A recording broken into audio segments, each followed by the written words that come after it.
ఒకసారి మీరందరూ ఓటు వేయండి, రుణం తీర్చుకునండి. శ్రీరామచంద్రుడు ఈరోజు ఆశీస్సులు మీకు అందరికి ఇచ్చినట్లుగానే మీరందరూ కూడా నరేంద్ర మోదీ గారికి ఆశీస్సులు ఇవ్వండి. కమలం గుర్తుకు ఓటేసి గెలిపియండి. నరేంద్ర మోదీ గారు ప్రధానమంత్రిగా, డీకే అరుణమ్మ మీ పార్లమెంటు సభ్యురాలుగా మీకు అందరికీ కూడా నరేంద్ర మోదీ గారి ఇచ్చే ప్రతి పథకం మీకు అందించే విధంగా అరుణమ్మ పనిచేసి చెప్పి మీకు అందరికి కూడా గ్యారంటీ ఇస్తా ఉందని చెప్పి నేను చెప్తున్నాను. ఓట్లంటే పైసలు ఇస్తారు, మరి మేము ఏడాలి వాళ్ళ లెక్క పైసలు ఇచ్చి గెలిపారంటే మళ్ళీ మిమ్మల్ని దోయాలి. పని చేసేవాళ్ళు కావాలన్నా దోషస్తులు కావాలన్నా మనం ఆలోచన చేసుకోవాలి. వాళ్ళు ఒక్కరోజు 500 ఏమిటి పనికి వస్తాయి మనం ఆలోచన చేసి అందరు కూడా అందరు ఈ ఉన్నోళ్ళు ఒక్కొక్క ఊరు అందరికి చెప్పుకునండి. కమలం గుర్తుకు ఓటేసి గెలిపియండి. అందరికి పేదవాళ్ళకి పని చేసి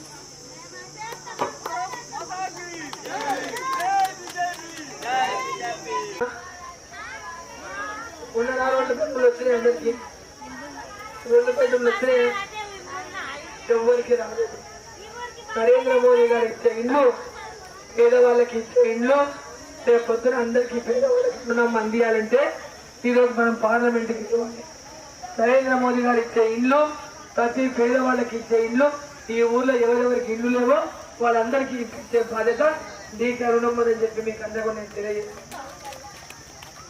ఈరోజు రేవంత్ రెడ్డి ఏం చెప్తున్నాడు, ఆయన గృహలక్ష్మి అన్నాడు, ఇంటికి 5 లక్షలు ఇస్తా అన్నాడు. ఇప్పటిదాకా ఏమి ఇచ్చింది లేదు.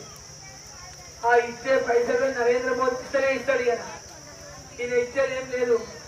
ఆయన ఇందిరమ్మ ఇల్లు అంటున్నాడు. ఇందిరమ్మ ఉందా ఇప్పుడు? పైన కాంగ్రెస్ ఉందా? సోనియమ్మ లేదు, ఇందిరమ్మ లేదు, రాజీవ్ గాంధీ లేడు, రాహుల్ గాంధీ లేడు. ఈరోజు ఉద్దేశంతో ఉన్నది పేదల ప్రతినిధి నరేంద్ర మోదీ గారు ఉన్నారు. ఒకసారి మీరందరూ ఓటు వేయండి, రుణం తీర్చుకునండి. శ్రీరామచంద్రుడు ఈరోజు ఆశీస్సులు మీకు అందరికి ఇచ్చినట్లుగానే మీరందరూ కూడా నరేంద్ర మోదీ గారికి ఆశీస్సులు ఇవ్వండి. కమలం గుర్తుకు ఓటేసి గెలిపియండి. నరేంద్ర మోదీ గారు ప్రధానమంత్రిగా, డీకే అరుణమ్మ మీ పార్లమెంటు సభ్యురాలుగా మీకు అందరికీ కూడా నరేంద్ర మోదీ గారు ఇచ్చే ప్రతి పథకం మీకు అందించే విధంగా అరుణమ్మ పనిచేసి చెప్పి మీకు అందరికి కూడా గ్యారంటీ ఇస్తా ఉందని చెప్పి నేను చెప్తున్నాను. ఓట్లంటే పైసలు ఇస్తారు, మరి మేము ఏడాలి వాళ్ళ లెక్క పైసలు ఇచ్చి గెలిపారంటే మళ్ళీ మిమ్మల్ని దోయాలి. పని చేసేవాళ్ళు కావాలన్నా దోషస్తులు కావాలన్నా మనం ఆలోచన చేసుకోవాలి. వాళ్ళు ఒక్కరోజు 500 ఏమిటి పనికి వస్తాయి మనం ఆలోచన చేసి అందరు కూడా అందరు ఈ ఉన్నోళ్ళు ఒక్కొక్క ఊరు అందరికి చెప్పుకునండి. కమలం గుర్తుకు ఓటేసి గెలిపియండి. అందరికి పేదవాళ్ళకి పని చేసి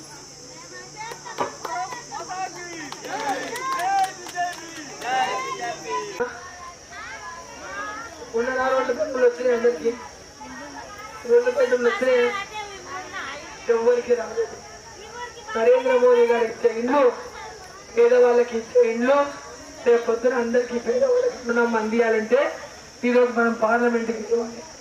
నరేంద్ర మోదీ గారు ఇచ్చే ఇండ్లు, ప్రతి పేదవాళ్ళకి ఇచ్చే ఇండ్లు, ఈ ఊర్లో ఎవరెవరికి ఇండ్లు లేవో వాళ్ళందరికీ ఇచ్చే బాధ్యత డీకే అరుణమ్మ అని చెప్పి మీకు అందరూ నేను తెలియజేస్తాను. ఈరోజు రేవంత్ రెడ్డి ఏం చెప్తున్నాడు, ఆయన గృహలక్ష్మి అన్నాడు, ఇంటికి 5 లక్షలు ఇస్తా అన్నాడు. ఇప్పటిదాకా ఏమి ఇచ్చింది లేదు. ఆ ఇచ్చే పైసలు నరేంద్ర మోదీ ఇస్తేనే ఇస్తాడు కదా, ఈయన ఇచ్చేది ఏం లేదు. ఆయన ఇందిరమ్మ ఇల్లు అంటున్నాడు. ఇందిరమ్మ ఉందా ఇప్పుడు? పైన కాంగ్రెస్ ఉందా?